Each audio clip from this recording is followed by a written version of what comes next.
Hello YouTube family, Radhe Radhe. पहले आप सभी को हमारी तरफ से सुबह की गुड मॉर्निंग। 5 बज चुके हैं और हमें करनी है पूजा और मंदिर को भी हमें सजाना है, अच्छे से क्लीन करना है हमें आज अपना मंदिर। और साफ़ सफाई किस दिन करनी चाहिए किस दिन नहीं, हमें आज इस ब्लॉग में हम आपको बताने वाले हैं। तो फ्रेंड्स, हम सबसे पहले अपने लड्डू गोपाल जी को स्नान करा देते हैं अच्छे से। सुंदर सुंदर उनको हम वस्त्र पहना देंगे और हम गुनगुने पानी से उनको नहला देंगे। फिर मैंने उनको सुंदर से वस्त्र पहनाकर मंदिर में बिठा दिया है। तो फ्रेंड्स, उसके बाद में हमें अपने मंदिर में पूजा स्थान को साफ़ सुथरा रखना है और दीप जलाना है। सुबह उठकर ब्रह्म मुहूर्त में उठ जाएं तो सबसे अच्छी बात है। तो फ्रेंड्स, मैं कर रही हूँ आज अपने मंदिर की साफ़ सफाई। तो मैंने सबसे पहले यहाँ पर गंगा जल डाला है, छिड़कन दिए हैं और उसके बाद हमने सतिया बनाई हैं जो कि बनानी चाहिए। और फिर हम सतिया बनाएंगे और उसके बाद में फूलों से करके हम उसको चौकी को यहाँ पर स्थापित कर देंगे। चौकी को स्थापित करने के लिए लाल कपड़ा या पीला वस्त्र होना ज़रूरी होता है, क्योंकि ये शुभ होता है। ऐसे अगर हम चौकी बिछाते हैं तो हमारी जो पूजा स्थान है वो पूजा स्थान हमारा खंडित रहता है। तो मैं इस पे भी गंगा जल के छिड़की दे देती हूँ और लाल वस्त्र मैं इन पे बिछा देती हूँ अच्छे से। और फिर जो भी हमारे घर की मूर्तियाँ हैं, हमारे देवी हैं, तस्वीरें हैं, हम उनको अपने हिसाब से लगा सकते हैं अपने मंदिर में अच्छे से डेकोरेशन करके। तो हम इनको यहाँ पर स्थापित कर देते हैं अच्छे से और सभी भगवान जो भी हैं हमारे पास उनको अच्छे से हम बैठा देते हैं स्नान करा के। और जो मेरी माता जी हैं, मैं उनको हमेशा पहले स्नान कराती हूँ अच्छे से और फिर उनको वस्त्र धारण करती हूँ और मालाएं धारण करती हूँ। तो फ्रेंड्स, इसी तरह से मैं हर अपने मंदिर की पूजा करती हूँ और इनको लाल चुंदड़ी उड़ा देती हूँ। तो सबसे पहले बात करते हैं हम अपने टॉपिक पर कि हमें पूजा स्थल को किस दिन क्लीन करना है। तो हमें इस बात का ध्यान रखना चाहिए कि डेली हमें अपनी पूजा स्थल को क्लीन नहीं करना है, विशेष ध्यान देने वाली बात है। तो फ्रेंड्स, मेरे सभी भगवान जी यहाँ पर स्थापित हो गए हैं और फिर मुझे इनकी पूजा करनी है। सारे स्थापित करके मैंने अच्छे से उनको बिठा दिया है, नहला के स्नान करा के, और जो भी उनके वस्त्र हैं मैंने उनको पहना दिए हैं। और मोर ध्वज का जो मैंने चंदा रखा है ये इनके पीछे लगा दिया है। और सारी इसी तरह से पूजा स्थल की सामग्री मैंने यहाँ पर रखनी शुरू कर दी है। तो फ्रेंड्स, चलिए बात करते हैं कि किस दिन करना चाहिए हमें अपने घर का मंदिर साफ। तो फ्रेंड्स, सबसे पहली बात है, भूलकर भी ना करें ये गलती, वरना हमारे भगवान जी हमसे रुष्ट हो सकते हैं, हमें कुछ भी पाप लग सकता है।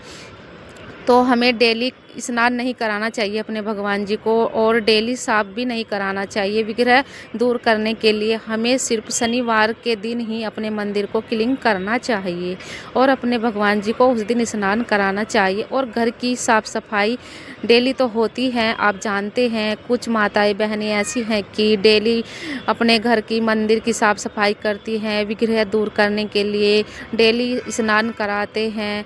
लेकिन ये भी ठीक है, जो हमें अपना नियम शुरू से निभाते आ रहे हैं वो नियम तो लागू होता है, लेकिन जो एक दिन करता है दूसरे दिन नहीं करता है वो बेकार होता है, वो अच्छी बात नहीं होती है। विग्रह दूर करने के लिए हमें अपने घर की साफ़ सफाई सिर्फ नियम के अनुसार ही करनी चाहिए, जो शास्त्रों के अनुसार बताया गया है। डेली नहीं करना चाहिए स्नान भगवान जी को और पाप लगता है हमारे उससे। अगर कुछ भूल चूक भी हो जाती है तो क्षमा मांग लेनी चाहिए, याचना कर लेनी चाहिए हमें अपने भगवान जी से। और फ्रेंड्स, हमारा मंदिर तो क्लीन हो चुका है और साफ़ सुथरा भी हो चुका है। तो इस बात का हमेशा ध्यान रखें कि जब भी चौकी बिछाए आप नीचे अपनी धरती माता के ऊपर ही अच्छे से हाथ जोड़कर वहाँ पर गंगा जल का छिड़काव देकर साफ़ सुथरा करके हमें अपनी चौकी वहाँ पर स्थापित करनी चाहिए। और उसके बाद में हमें सतिया बना लेनी चाहिए और उसके बाद में एक लाल वस्त्र यहाँ पर हमें डालना चाहिए चौकी पर। और वहाँ चौकी पर जो भी आपकी मन करता है, फूल वगैरह, चावल, अक्षत, ये सब चीज़ें वहाँ पर आप रख सकते हैं। अगर ऐसे ही आप रखते हो तो वो नहीं माने जाता है, उसमें अड़चनें आती रहती हैं। और हम पूजा करते हैं वो पूजा भी नहीं लगती हैं। तो फ्रेंड्स, विग्रह दूर करने के लिए मैं इसी तरह से अपने घर में डेली साफ़ सफाई और पूजा स्थल का जो मतलब हमारा स्थान है वहाँ पर शनिवार के दिन ही मैं अपने पूजा स्थल को साफ़ सफाई सुथरा बनाती हूँ और रखती हूँ और उन भगवान जी को स्नान कराकर उनको वस्त्र पहनाती हूँ हर शनिवार को। मतलब हम लेडीज़ को ध्यान रखना चाहिए और सभी को ध्यान रखनी चाहिए। मैं तो मतलब हमेशा रखती हूँ और जो हमारे शास्त्रों के अनुसार हमें नियम भी करने हैं, पालन भी करना होता है। और बहुत से ऐसी होती हैं माता बहनें जो भी है भाई बहन सब, मतलब किसी किसी को नहीं पता होता है कि कैसे क्या करना होता है। ब्रह्म मुहूर्त में उठकर अगर हम स्नान करते हैं और पूजा स्थल को साफ़ सुथरा करके पूजा करते हैं तो उससे बहुत कुछ फल गुना मिलता है हमें। बहुत ज़्यादा हमारे घर में वृद्धि, फल और संपदा, धन की कमी नहीं आती है। वहाँ पर हमेशा भंडारे भरे रहते हैं। भगवान जी की कृपा से सब कुशल मंगल रहता है, घर में शांति बनी रहती है और खाने पीने और सभी धन व्यवस्था में जो भी है, मतलब मेरे हिसाब से तो बरकत रहती है, बनी रहती है। वहाँ पर मिठास बना रहता है। तो फ्रेंड्स, यहाँ पर मेरी पूजा भी चल रही है क्योंकि मेरी पूजा का भी टाइम हो गया था। सभी भगवान जी को स्थापित करने के बाद मैंने पूजा भी संपन्न कर ली है और उनको अच्छे से प्रणाम भी कर लिया है। तो फ्रेंड्स, कमेंट बॉक्स में रोज़ाना डेली ब्लॉग्स में आपको मैं दिखाती हूँ कैसे मैं क्या कार्य करती हूँ दिनचर्या का। तो मेरा दिनचर्या 5 बजे शुरू होता है और 12 बजे तक ख़त्म हो जाता है रूटीन डेली। तो फ्रेंड्स, ये मेरी पूजा स्थल है जो मैंने साफ़ सुथरा क्लीन कर लिया है अपने भगवान जी को और पूजा भी कर ली है संपन्न। अगर हमारा ये ब्लॉग आप सबको पसंद आता है तो कमेंट बॉक्स में ज़रूर बताना। इसी तरह से हम आपको नई नई वीडियो ब्लॉग्स दिखाते रहेंगे और बताते रहेंगे अपने दिनचर्या और डेली ब्लॉग्स में। हम आपको हमेशा इसी तरह से वीडियो और आप सबको देते रहेंगे देखने के लिए। तो फ्रेंड्स, अगर आप सबको मेरा ब्लॉग पसंद आया है तो कमेंट सेक्शन में हमें ज़रूर बताइएगा कि मेरा ब्लॉग कैसा बना है और रोज़ाना विग्रह दूर करने के जो मैंने नियम बताए हैं वो आप सबकी समझ में आए होंगे।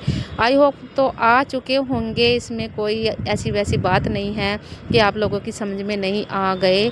तो फ्रेंड्स, ये तो सिंपल सा तरीका है और सभी को पता है इस तरह से हमें अपने मंदिर को क्लीन करना है, किस दिन करना है, ये सब मैंने आज इस वीडियो में बताया है। मेरा ब्लॉग आज बहुत ख़ास है, इसको बिना स्किप किए देखना और फुल वॉच तक देखना फ्रेंड्स। ये हमारे भगवान जी के प्रति हमारी श्रद्धा और भक्ति होनी चाहिए हमेशा, क्योंकि इसी से हम सुबह शाम अपनी मन की बातें उनसे कहते हैं जो वे हमारी सुनते हैं और अपने सुबह से लेकर शाम तक के जो कार्य होते हैं वे पूर्ण होते हैं। उन्हीं की कृपा बनी रहती है हमेशा।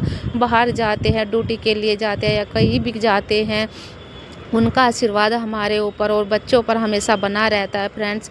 तो उनको प्रसन्न करने के लिए इतना तो हम सब कर ही सकते हैं, अपने घर के विग्रह को दूर करने के लिए और अपने मंदिर को क्लीन करने के लिए। ये सब तो हमें करना आवश्यक होता है और हमारा ये नियम भी होता है। अगर आप सही से ये नियम निभाते हो तो भगवान जी आपकी बहुत जल्दी सुनेंगे। इसमें कोई मतलब कहने वाली बात नहीं है कि आपकी मनोकामना पूर्ण नहीं होगी। ये सब ब्रह्म मुहूर्त से अगर आप शुरू करते हैं तो आपकी मनोकामना जल्दी पूर्ण होती है। तो चलते हैं किसी नेक्स्ट वीडियो में।